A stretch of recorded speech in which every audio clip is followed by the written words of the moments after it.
All right, welcome everyone. We're going to look at some cardiovascular supplements here, of which there are many, many.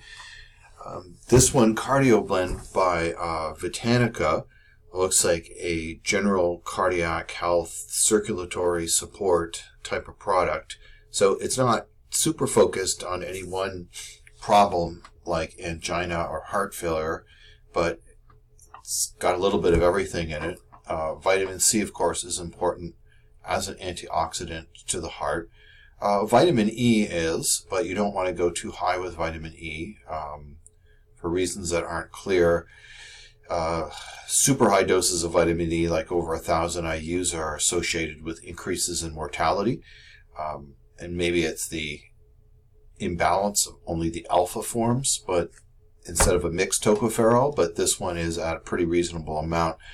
There's some B vitamins, so I see some things for mitochondrial support here. Magnesium is really important with the heart for two reasons. One, for vasodilation, which is good for the coronary vessels and just systemic circulation in general, right? Reducing that tone a little bit. Also, magnesium, at least if it's adequate, reduces electrical disturbances. So things like the possibility of ventricular arrhythmias for someone who has heart disease or has a heart attack. Magnesium is good protection against that. Or to put it another way, a pretty good percentage of adults, maybe about 20%, have magnesium deficiency. So it's a good thing for a lot of people to be taking. Garlic, of course, lowers LDL cholesterol a little bit, and it's a mild blood thinner. Hawthorn, here's a couple different hawthorn extracts, one standardized to Vitexin flavonoid. Here's just dried hawthorn berry. But hawthorn does all kinds of wonderful things, increases blood flow to the heart, helps it beat a little more efficiently, left ventricular function goes up. Here's another great antioxidant, grapeseed extract, which I would also think would be good just for healing or helping to stabilize the inner lining of the arteries as those get atherosclerosis, which the majority of adults have the older they get. It's important to stabilize the lining of the artery, and this stuff right here is great at stabilizing collagen-containing surfaces like the vascular endothelium. Ginger root extract, not exactly sure why that's in here, but gingerol is a good anti-inflammatory. Gugu lipid from Commiphora mucul decreases cholesterol. Coenzyme Q10, good for myocardial function.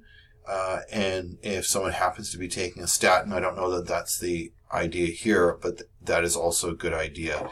Which for low-dose statins, you may not need CoQ10 to stay away to get out of the possibility of neuromuscular complications, but we don't want people's coenzyme Q10 levels in their heart, in their cerebellum, or the rest of their brain to be chronically depressed for years, so we want to supplement that at times. Here's Cardio B, not to be confused with Cardi B, Cardio B. And this is an interesting one, very narrow scope here, so it's really a methylation support product here, which is useful in the sense of bringing down homocysteine levels, which they allude to here. Homocysteine can be atherogenic. It can damage the lining of the artery. So this is very specifically a methylator. I could see this being useful for other things too, like detoxification or maybe brain support. So there's all kinds of methylation support there. Cardio Triplex looks to be a great omega-3 product, and also some red yeast rice in here, which acts as a cholesterol synthesis inhibitor,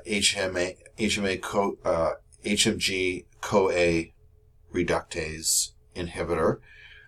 So some of the criticisms of this are that it's not, as standardized as, say, taking atorvastatin or some, Lipitor or something like that. But people say it's pretty tolerable. There's the CoQ10 to go along with this, and some great omega-3s. So this is like a primary prevention product here, like something that reduces LDL, and then something to shift the omega-3 to omega-6 balance in the body up into the right direction, be anti-inflammatory, and some CoQ10, which is good for the heart in general because it's a great aerobic muscle with great mitochondrial activity and a need for CoQ10. By the way, a lot of diseased heart tissue is just low in CoQ10. But this is also a hedge against depletion of CoQ10 in circulation, or certainly synthesis, from using a natural HMG-CoA reductase inhibitor. Here's some enzymes, and enzymes have anti-inflammatory effects, but the thinking with enzymes, and so you see nattokinase here, that's a big one, bromelain, papain, serratiopeptidase. There's a couple of thoughts about that. One is that it's anti-inflammatory and may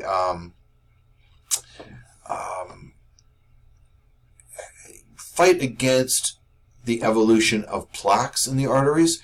The other really interesting thing about these, I don't know that they get into it in their product commentary, but the idea that some atherosclerotic plaques started out with a biofilm, right? Biofilms are protein matrices that colonies of bacteria lay down to make a home for themselves. So when you get tartar and plaque on your teeth, that becomes a biofilm, and if you don't get it scraped off, you're far more likely to get dental caries. Chronic bladder infections are often underlaid with a biofilm. And there is increasing evidence that, at least for some people, they have a biofilm in their arteries, and these enzymes are essentially a biofilm dissolver, to put it that way. And that may be important for, primary and to some degree secondary prevention for people who already have some established cardiovascular disease. Here's Cholestipure Plus 2. So these phytosterols, berberine, bergamot extract. Bergamot is that essential oil you'll find in Earl Grey tea, but this is to reduce cholesterol levels, and I think in a very safe way. The only thing about berberine long term, it is antimicrobial.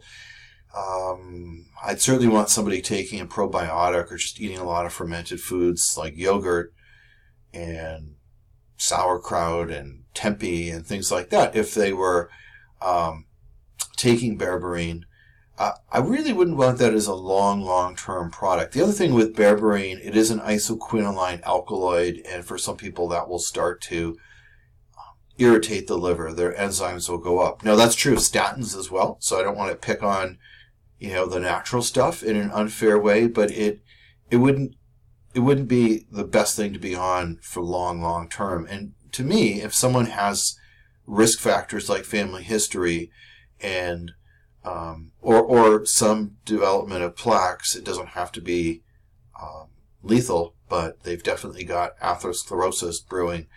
I don't know that I'd want them on this for a long time, but this bergamot extract and the phytosterols are, really good products here.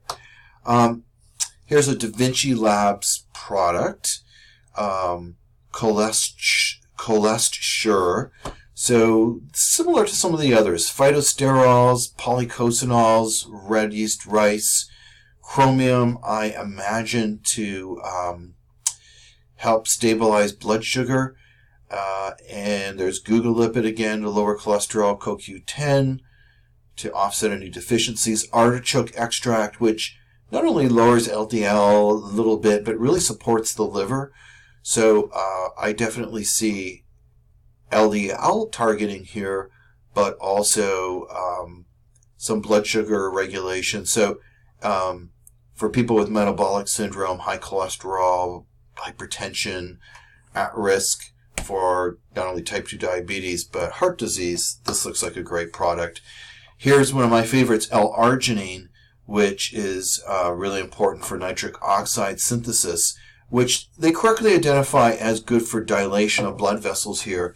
But NO seems to be involved early on in the atherosclerosis process. So people with low nitric oxide levels seem to end up forming plaques in response to oxidized LDL or damaged lipoprotein A particles on an LDL. They seem to develop those plaques more quickly. So again, for someone who's got a little angina or at least some coronary artery disease, this is a great product. But even as primary prevention, so going back in time and preventing something that could happen in the future, that seems like a great idea. Here's a little more high-powered omega-3 product, krill oil. So that's a way to get it. There's a synthetic flavonoid they put in there. And you want these antioxidants in there because this stuff is very polyunsaturated. We don't want free radical propagation reactions while it's sitting on the shelf and people taking damaged krill oil or damaged omega-3s. So that's not good for you. Here's something they call metabolic extra. So this has elements of things we've seen so far. Alpha-lipoic acid is in there, which is a great antioxidant all around. Resveratrol, which may help stabilize plaques and reduce inflammation in a plaque in terms of primary prevention, so that maybe people don't get big plaques in their arteries.